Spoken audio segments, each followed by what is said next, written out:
Hello मेरे प्यारे साथियों, फिर से एक बार आप लोगों का मैथ्स वाले रवि भैया में स्वागत है। जैसे कि हम लोग हैंड शेकिंग लेमा थ्योरम, उसके बाद हम लोग उस पर क्वेश्चन भी कर चुके थे। आज हम लोग फिर नए टॉपिक के साथ मिनिमम डिग्री और मैक्सिमम डिग्री और आइसोमॉर्फिक ग्राफ, ये तीन टॉपिक हम लोग करने वाले हैं। आज कौन कौन? मिनिमम डिग्री, इससे रिलेटेड कुछ क्वेश्चन, और मैक्सिमम डिग्री, इससे रिलेटेड कुछ क्वेश्चन, और आइसोमॉर्फिक। आइसोमॉर्फिक बहुत ही इंपॉर्टेंट टॉपिक रहने वाला है आपका, क्योंकि उससे बहुत बार एग्जाम में क्वेश्चन आ चुके हैं।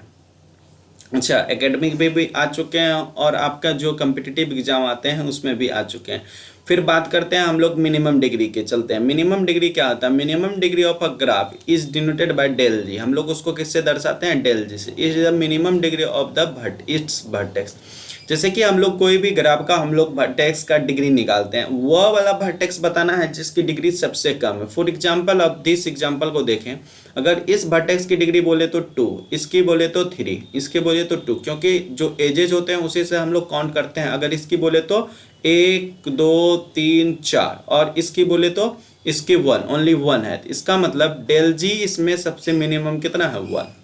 अगर हम इसमें बात करें, इस ग्राफ में एग्जांपल नंबर 2 में इसकी डिग्री कितनी है? 3, इसकी 3, इसके भी 3, इसके भी 3।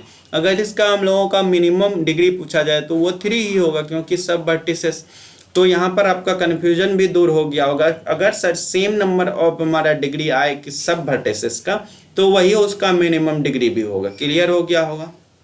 ये नहीं कि उससे छोटा खोजने लगेंगे। अगर सब सेम नंबर का है तो वर्टिसेस के, तो उसकी डिग्री 3 ही होगी मिनिमम। अगर सब वेरिएबल में किसी का 2 किसी का 3, तो उसमें जो सबसे छोटा होगा, बड़ा में सबसे छोटा जो होगा, वही आपका मिनिमम डिग्री होगा। यहाँ तक कहीं कोई दिक्कत नहीं रहा होगा। समझ गए होंगे बातों को? चलते हैं हम लोग फिर। इसके कुछ थोड़े से नोट पॉइंट है। क्या बोला गया है?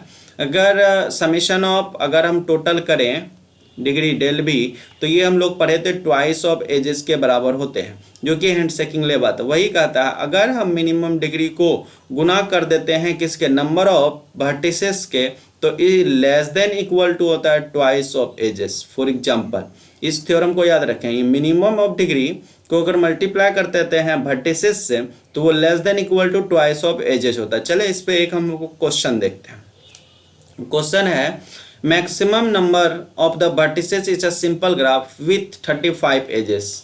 मैक्सिमम नंबर ऑफ वर्टिसेस कितना दे रखा है? इसके vertices of simple graph with 35 edges, तो एज की संख्या 35, and degree of at least 3 each. तो हम लोग मिनिमम कितना डिग्री दे रखा है? 3।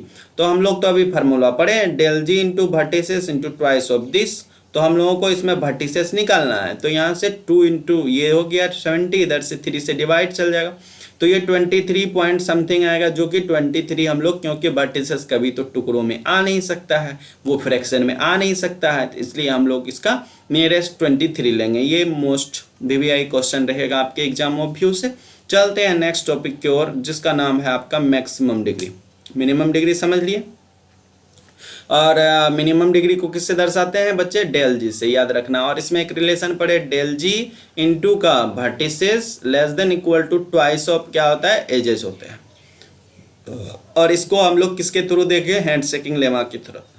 चलते हैं maximum degree. Maximum degree of a graph is denoted by del G. हम लोग इसको किससे दर्शाते हैं? डेल जी से। It is the maximum degree of the vertices of del G is 4। जो सबसे बड़ा होगा उसको इसी में लेना है। फिर बाय हैंड शेकिंग लेमा को यूज करते हुए ये क्या होगा? ग्रेटर देन इक्वल टू होगा। फॉर एग्जांपल, हम लोग एक क्वेश्चन करते हैं इस पे भी।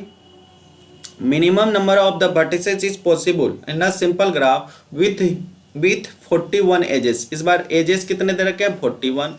डेल जी कितना दे रखा है? Most of 5।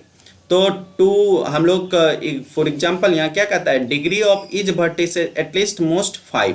तो हमारा क्या होता है? यहाँ पर हम थोड़ा सा उल्टा कैलकुलेशन कर रखे हैं, तो चले हम लोग क्वेश्चन को फिर से कैलकुलेट कर देते हैं। डेल जी इंटू का यू, ये होता है greater than equal to twice का ई। तो हमारा ये तो 5 दे रखा है, ये हमको निकालना है, और ये हो गया ट्वाइस इंटू 41। तो यहाँ से u बराबर क्या हो गया? ट्वाइस इंटू 41/5, जो कि कितना हो गया? 82/5, जो कि कितना हो गया? 16.4। तो ये ग्रेटर देन इक्वल टू का साइन है। यहाँ पर कौन सा साइन है? Greater than equal to. तो 41 से यानी कि 16 से बड़ा क्या होता है 17, यानी कि आपके वर्टिसेस की संख्या इसमें कितनी होगी 70, जो कि हम कैलकुलेट कर रखे हैं, कोई दिक्कत नहीं होगी इसमें, आप भी कर सकते हैं। और हमारा नेक्स्ट टॉपिक मैक्सिमम, मिनिमम और मैक्सिमम हो चुका है। अब हम लोग नेक्स्ट टॉपिक करने वाले हैं आइसोमॉर्फिक ग्राफ। आइसोमॉर्फिक का कॉन्सेप्ट याद करो, आप जब मॉडर्न अलजेब्रा पढ़ रहे होगे, ठीक है, कहाँ पर पार्ट 2 में भी पढ़े होंगे, पार्ट 3 में भी पढ़े होंगे, तो वहां पर एक आइसोमॉर्फिक, अलजेब्रा का मतलब ही बच्चे होता है होमोमॉर्फिज्म, ठीक है।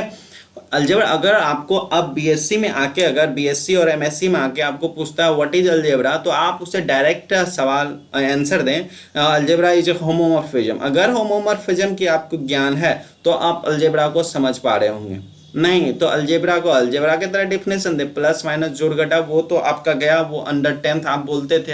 अगर 12th में आके अलजेब्रा का मतलब बोले तो वो हमारे लिए प्रोबेबिलिटी होता था, परमुटेशन कॉम्बिनेशन होता था, ठीक, वॉट एवर। तो आप किस क्लास में हो उसके अनुसार उसका डेफिनेशन देने का कोशिश करें। बीएससी में आके अगर आप परमुटेशन कॉम्बिनेशन को अलजेब्रा बता रहे हैं तो वो आपका डेफिनेशन नहीं होगा। अलजेब्रा मतलब आपका मॉडर्न अलजेब्रा आ चुका है। अलजेब्रा एक बहुत बड़ा अपने आप में, उसका एक एक थ्योरम बहुत ही ज़्यादा हेल्पफुल करेगा क्वेश्चन बनाने के लिए, ठीक है। तो अगर सही तरह से अलजेब्रा पढ़े तो आपको अलजेब्रा का मतलब ओनली होमोमॉर्फिज्म ही नजर आएंगे। होमोमॉर्फिज्म में दुनिया समेट गया है टोटल अलजेब्रा का, ठीक है, क्योंकि लास्टली टॉपिक वहीं पर आके, तो उसी से पहले आता है आइसोमॉर्फिक, ठीक है। आइसोमॉर्फिक के बाद ही आता है आपका होमोमॉर्फिज्म। होमोमॉर्फिक यानी कि दो ग्राफ कब आपका आइसोमॉर्फिक होगा। आइसोमॉर्फिक का सिंबल आपको याद कराएं तो आप क्लास बीएससी में इस तरह से लिखते हैं, तो दो लाइन के ऊपर अगर आपका Z1 इज Z2 का आइसोमॉर्फिक है तो इस तरह से हम लोग दर्शाते थे। क्या सर ग्राफ में भी इसी तरह से दर्शाएंगे? एज वेल उसी तरह से हम लोग दर्शाएंगे भी। देखें अगर नीचे में पहले आपको दिखा दें कि हम कहीं ना कहीं दर्शाए होंगे अगर, ठीक है, यहाँ पर कहीं दर्शाया गया नहीं गया दिस सिंबल, आप निश्चित दिखा सकते हैं, उसमें से कोई डाउट नहीं है। चले, क्या होता है आइसोमॉर्फिक ग्राफ? कहता है टू ग्राफ G1 जिसमें आपका V1 से V2, G2 ले लेते हैं V2 से V3 are set to be isomorphic if there exist is 1 correspondence between their vertex V1 to V2 and 1 correspondence to between to their edges, ठीक है, E1 से E2। अगर कोई भी ग्राफ को आपको आइसोमॉर्फिक करना है G1 से G2 को, तो इसके करस्पॉन्डिंग आपका क्या वर्टेक्स को भी क्या होना पड़ेगा, V1 को V2 के 1 करस्पॉन्डिंग होना पड़ेगा 1, और जो एजेस है E1 से E2 इसको भी क्या होना पड़ेगा 1 होना पड़ेगा।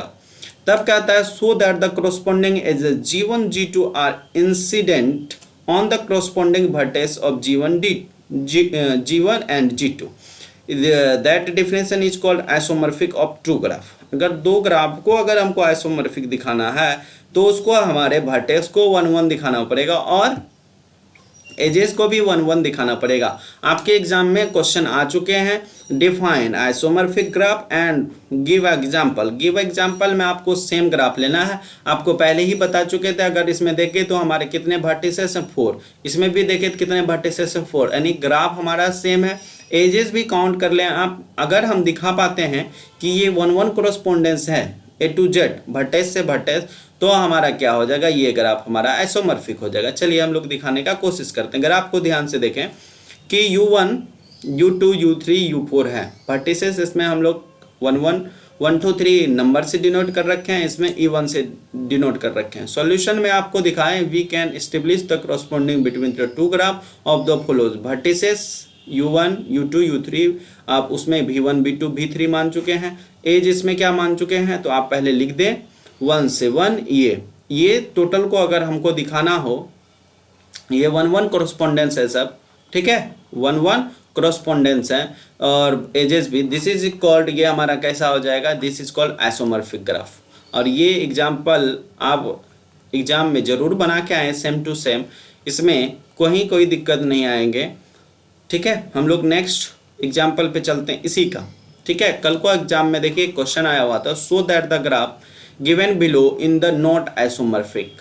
इसको नॉट आइसोमॉर्फिक का मतलब ये होगा, और ये ध्यान से देखें V4 की डिग्री कितनी है, यहाँ पर V4 की डिग्री हमारे 3 है, इस V4 की डिग्री कितनी है 3, V3 की डिग्री 3 है तो यहाँ V3 की डिग्री 2 है। तो इसी प्रकार से 1-1 कॉरस्पॉन्डेंस होने के लिए क्या होना चाहिए, इसका टोटली इमेज उसमें जाता था। अगर हम बाय डेफिनेशन सेट थ्योरी की बात करें तो ये इसका एक यूनिक इमेज होता था तो ही तो हमारा होता था। अगर U1 ठीक है, U1 V1 का है क्योंकि 1 डिग्री है, U2 2 डिग्री का है, ये भी 2 डिग्री का है, चलेगा। V3 U3 की बात करें तो इसकी डिग्री 2 है और इसकी डिग्री तो 3 है, ये तो यहाँ फेल हो गया। V4 की बात करें तो डिग्री 3 है, V4 की डिग्री 1 है, V6 चल रहा है और V5 की डिग्री यहाँ पर 1 है, V5 की डिग्री 2 है। तो यहाँ पर 1-1 कॉरस्पॉन्डेंस फेल कर गया, तो इसका मतलब ये हमारा आइसोमॉर्फिक ग्राफ नहीं होगा। उसी चीज को हमने यहाँ पर लिख रखा है, आप सॉल्यूशन पढ़ने का कोशिश करें। क्या दे रखा है, U4 वर्टेक्स corresponding to V3 becomes there are the 2 pendant vertex. Pendant vertex का मतलब जिसकी डिग्री कितनी होती थी 1। तो vertex V5 and V6 adjacent to V4 while, जबकि जो ग्राफ B है there is only 1 pendant vertex of V4 adjacent of V3 hence there are 2 graph are not isomorphic. या तो इस रूप से अब बता दें पेंटेड वर्टेक्स के थ्रू, या तो उसे हम लोग कैसे बता सकते हैं, या तो डिग्री के थ्रू। फिर एक क्वेश्चन दे रखा है आपका नेक्स्ट, ये भी एग्जाम में आया हुआ क्वेश्चन है, so that the graph below is the isomorphic. Most VVI question, इसको आपको क्या दिखाना है, आइसोमॉर्फिक दिखाना है। ग्राफ का आप एज देखें, इसमें भी V3 V6 तक है, इसमें भी V6 तक है। 2 ग्राफ आइसोमॉर्फिक होने के लिए आपको क्या दिखाना होगा, 1-1 कॉरस्पॉन्डेंस। अगर वर्टेक्स का कॉरस्पॉन्डेंस दिखाएं, जो आपका U1 है तो इसके V1 से है, जो U2 है इसके U2 इसके V3 से है, ठीक है, U3 U5 से है, ठीक है, क्योंकि एक छोड़ के है, 1 है 2 है 3 है, लेकिन 1 2 3 है तो देखें एक छोड़ के एक रखे हैं। उसके बाद V5 किससे जाएगा, V4 की बात करें, V4 तब किससे चले जाएगा, V2 से चले जाएगा। और आपका यहाँ पर V5 किससे चले जाएगा, V5 चले जाएगा V4 से, और V6 बच्चे किससे चले जाएंगे, V6 से चले जाएंगे। तो इसका मतलब आपका 1-1 कॉरस्पॉन्डेंस पे ध्यान देना। उसके बाद एज का देख लें, U1 V4 ग्राफ को ध्यान से देखें, U1 से V4 जो एज है वो आपके V1 से V2 है, ठीक है, ध्यान से देखें। फिर आपका जो उसी प्रकार हम नीचे दिखा रखे हैं, आप एक बार इसको ध्यान से देखें, each graph are correspondence is isomorphic. क्यों, क्योंकि आइसोमॉर्फिक इसलिए है क्योंकि इसका 1-1 कॉरस्पॉन्डेंस एग्जिस्ट कर रहा है। तो फिर से हम लोग मिलेंगे नेक्स्ट वीडियो में, जो हमारा टॉपिक होगा सब ग्राफ्स एंड कंप्लीमेंट, ठीक है। जो भी आप सेट थ्योरी पढ़ के रखे हो उसी का वृहत रूप यहाँ पर हम लोग ग्राफ के अंदर पढ़ रहे हैं, जिसका नाम है डिस्क्रीट मैथमेटिक्स। हम लोग नेक्स्ट वीडियो में मिलते हैं, तब तक के लिए थैंक यू।